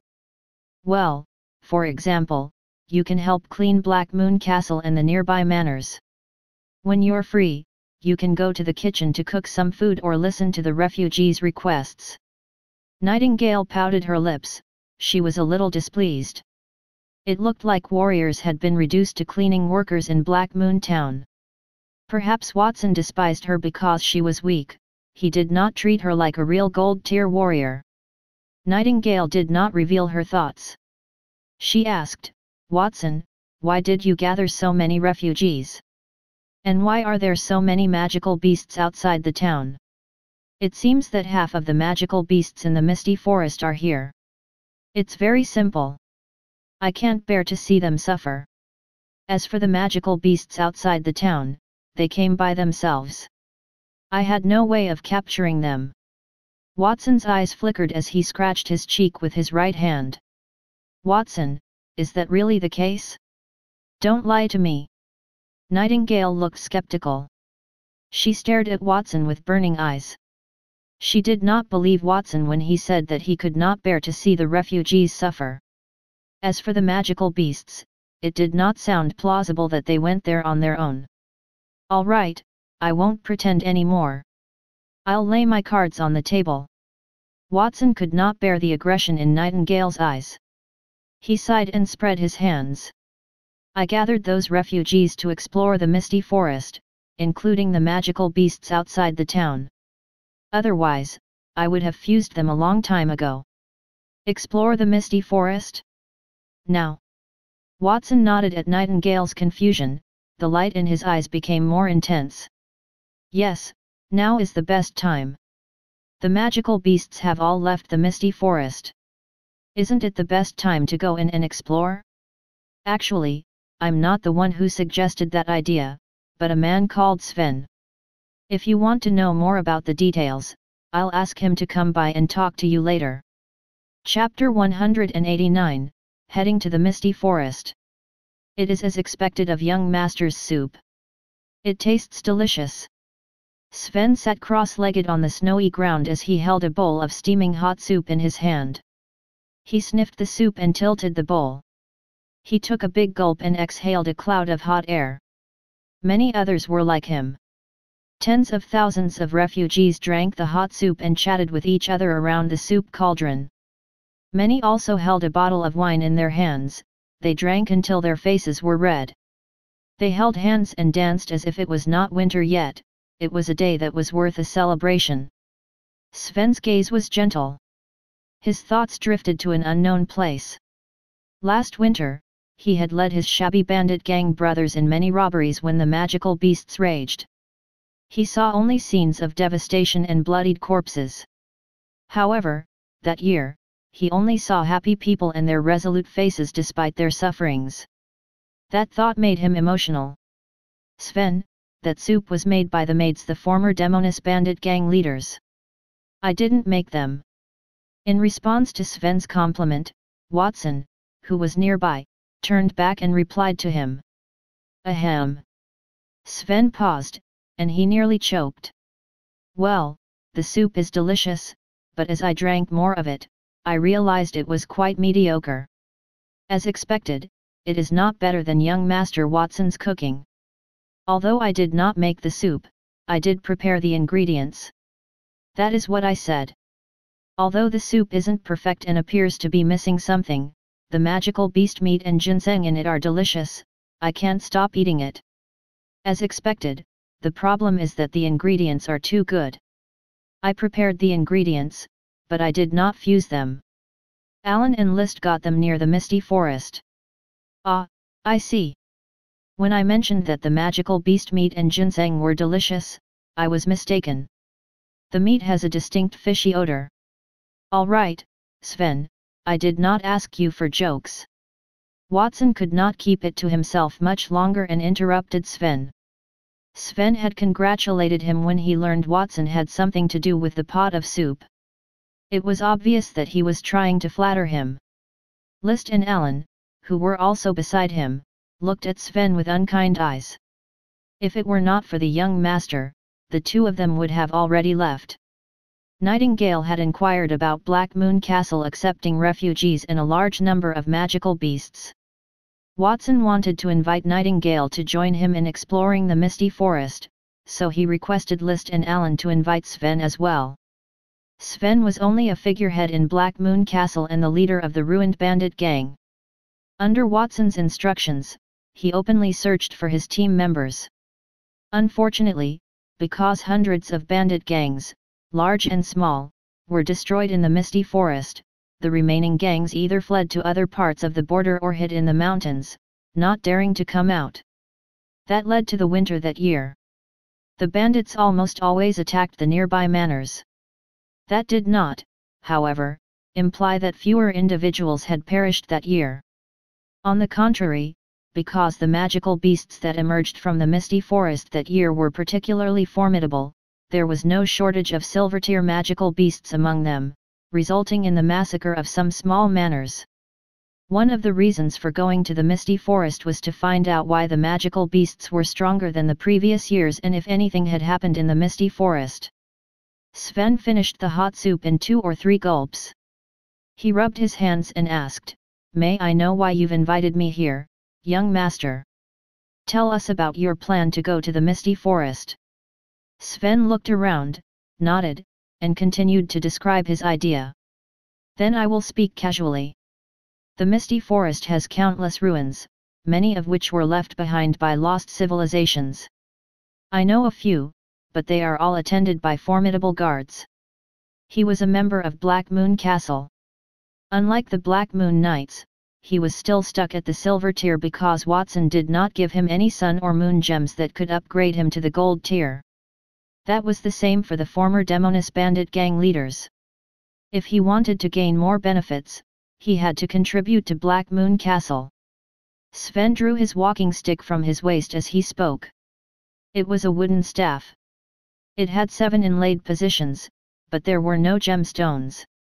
The staff exuded a silver-tier aura. "My staff is called the Undead Calamity. It can control the movements of the undead and the dead. This was found in a ruin, and it was an underground palace. I don't know how many floors there were, but I'm sure there are more precious treasures down there," Sven said confidently. "As you may have heard, I was planning to leave with the magical beasts after preparing food for the refugees. I was not expecting young Master and Miss Nightingale to return at that moment. In that case, you can come with us." Watson smiled. He had been coveting the treasures in the Misty Forest for a long time. Those items from the ancient lost civilizations were extremely powerful, and they might be able to fuse with platinum-tier tools. When he imagined himself acquiring a large number of tools and fusing them into platinum-tier tools for his family members and subordinates, he could not help but get excited. They could get gold-tier strength and platinum-tier tools.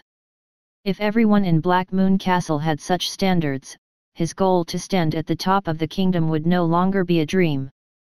"I understand why you want to go to the Misty Forest, Watson, but you have not explained why you want to take in so many refugees. Was that also proposed by that man, Sven?" Nightingale nodded. She was not quite sure what had happened. She shook her head again. She was not an exceptionally bright individual. "Well..." Watson paused. He had additional reasons for accepting those refugees. However, he did not want to tell Nightingale at that moment. "Let me explain that." Sven continued to say, "That was not my idea, it was young Master's idea. He might be young, but he is kind, and I admire him." Even though he said so, he knew that Watson did not do that because he was kind, he only wanted to gain more fame. He used to be a noble who was skilled at manipulating people's emotions, so he understood it when he saw the significance of Watson's actions. He had turned down the refugees who came to seek safety because he was tight with money. That was the fool's way. The wise strategy was to provide favors, acquire their gratitude, and then entice them to join his camp. Even if they did not say anything, those individuals would be rewarded in the future, and they would be more loyal than those who took the initiative to recruit them. Sven looked around with that thought in mind. He knew that many refugees would occasionally look at Watson while eating, their eyes filled with respect. If the people hated their leader, they would eventually be overthrown no matter how strong they were. On the contrary, if the people liked their leader, they would be elected king even if they accomplished nothing. That's how it is. Nightingale, young master, if you have no problems, let's go now. Watson did not want to continue that topic. He clapped his hands and looked at the people around him. I don't have any problems. Nightingale and the shadow guards nodded. They were there to help escort the things and also to monitor Black Moon Castle. Since Watson wanted to explore the ruins, they would have to go too. It was an excellent time to see what was in the ruins so that they could report to the border count. The astrologer shook his head. I'm not going. I'm tired and need to rest. Watson had just deprived him of 100 years of his life. Although it did not affect his strength, it did have an effect on his mood. Are you certain you will not go, master? What if your cute disciple is in danger? Watson rubbed his right hand gently. A world tree branch wiggled out, and a translucent ring released colorful starlight from it. It just so happens that I can make one more wish with this ring. Perhaps I can wish for my master to accompany me. I wonder how many years of master's life would that cost?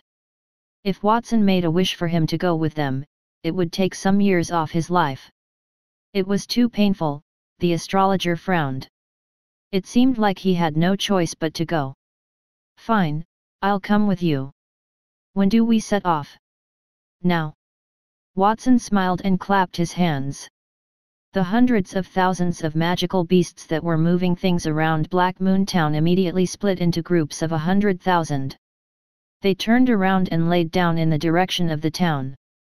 Watson twisted the ring on his right index finger, and he began to make a wish. I want to make a wish.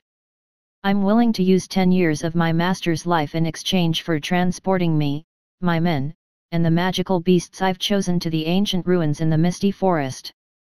A vast magic array appeared under the feet of Watson and the others, and it also enveloped the hundreds of thousands of magical beasts outside the town. All the refugees and the Black Moon Knights cast their gazes toward the commotion, their faces were filled with shock. As the light flickered, Watson and the others, along with the magical beasts, disappeared. Only a few strands of white hair that had just fallen off remained in the air as it continued to fall, as well as a certain someone's rage. Gah! Watson, you little b*****. You did this again. Chapter 190, What's wrong with that? At the Misty Forest. The Misty Forest was deafeningly quiet at the moment. Only the sound of falling snowflakes could be heard through the crevices between the branches and leaves. The ground was covered in thick snow, and the smudged footprints of magical beasts could be seen in the distance. A ray of light flashed across the ground in the midst of the silence, revealing a massive magical array. Watson, Sven, the astrologer, Nightingale, and 10 shadow guards appeared in the forest, followed by 100,000 magical beasts. The roar echoed across the sky, and the entire Misty Forest came to life in an instant. Watson the astrologer could not help but speak as soon as he exited the magical array, but he was interrupted by Watson. Master, look! Watson pointed in the direction of a nearby peak. The mountain was hundreds of meters high and completely covered with snow. Only a few exposed boulders revealed that the mountain was formerly green-gray. The ruined bandit gang had initially occupied that mountain as their base. It was also the location of Sven's discovery of the ancient ruins. The bandit gang had been established there to protect that secret because he had discovered the ruins. What's there to see? Is it not merely a mountain? The astrologer turned around to take a look and immediately turned back again. He was ready to talk about Watson. Even though Watson had made a wish to use up the astrologer's lifespan, and it did not affect him much, he could not go on like that. Watson had used up his lifespan, who knew what he would next time? What if it were his internal organs? For example, he could use his eyeballs or a kidney. He did not doubt Watson would do that. He would probably think it was okay for the astrologer to lose one of his eyes and kidney since he had two of each. Furthermore, his martyr's immortal body would be as good as new if he were to commit suicide. Yes, Watson would use that as an excuse. The astrologer's scalp tingled when he thought about that. Master, that is not just a mountain. There are ruins at the bottom of that mountain. The rest is up to you, Master. Why are you looking at me? The astrologer was a little dazed. He heard Watson say, "Please use your magic to blast that mountain open." The astrologer was speechless, he was a little dumbfounded.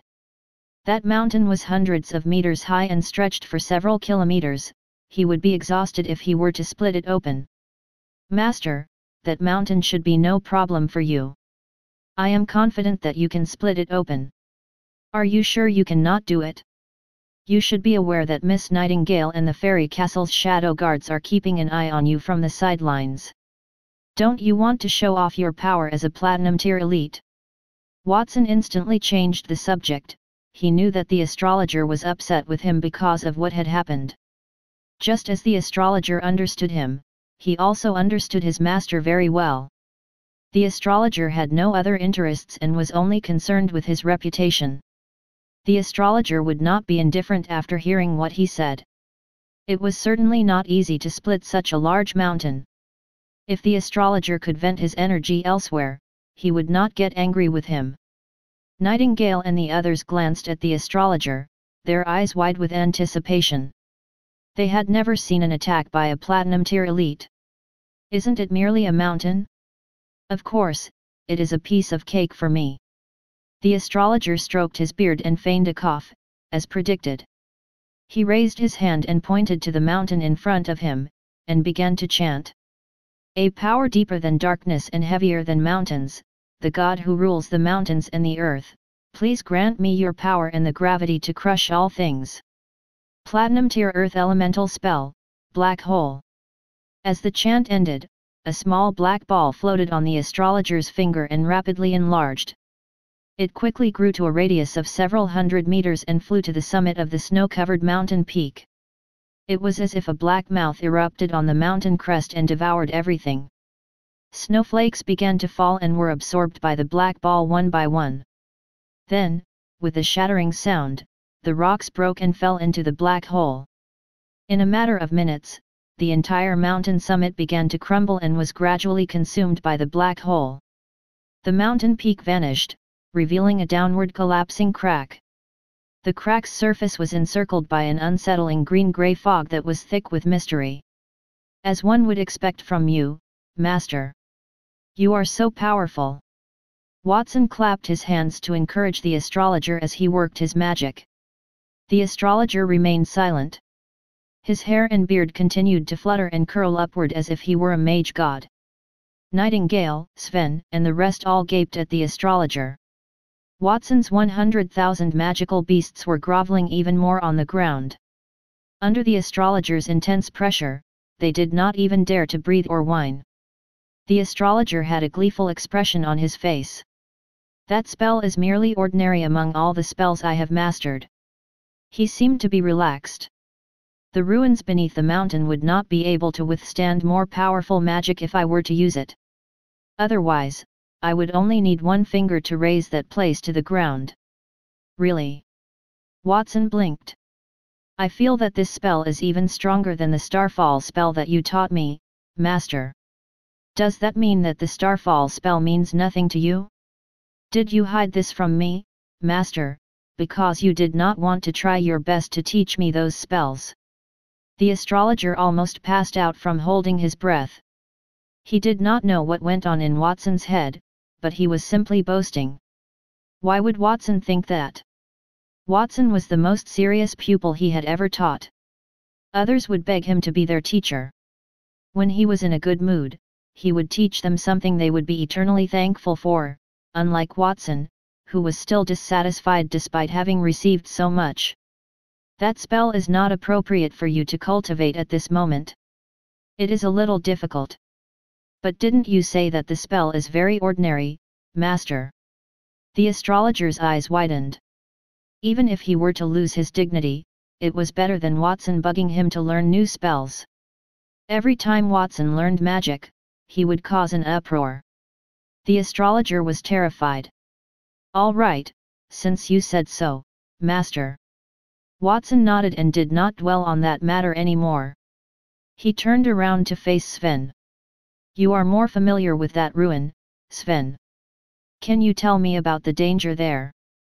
Based on my observations, that ruin should be between 1000 and 1500 years old, but because it is located underground, the ruin has been beautifully conserved. At the time, I only went to the first floor and removed the Undead Calamity staff. The second floor was densely packed with silver-tier magical beasts. I did not dare to go down, so I do not know anything about any threats there. At the time, the Tudor dynasty ruled over that land. They had so much land that their territory was almost half of the entire continent. Unfortunately, it was destroyed for unknown reasons. Look at the green-gray fog inside the crack. That's the unique aura of the undead spell. The astrologer had inadvertently approached Sven. He looked at the shape of the ruins and explained, the people of the Tudor dynasty worship the immortal god. They think that death is not the end, but rather the beginning. Therefore, after their nobles die, they would build an inverted triangle-shaped pyramid underground. According to the different levels of the pyramid, it would have at least 3 levels and a maximum of 9 levels. At the same time, they would also build a mountain peak on the ground as a monument. The top signifies the deceased's life achievements, while the bottom represents the deceased's purpose after their death. The underground pyramid would be as deep as the mountain peak on the surface. Your knowledge is very profound, as one would expect from an astrologer. Sven's face was filled with reverence. He had guarded that location for many years and had read numerous antique books. As a result, he knew one thing. The power of a platinum-tier elite was not just reflected in their strength. Then, according to your knowledge, Master, how deep would that underground ruin be? Watson asked. Looking at the mountain peak, it is at least 600 meters high. The underground pyramid should have approximately 6 levels.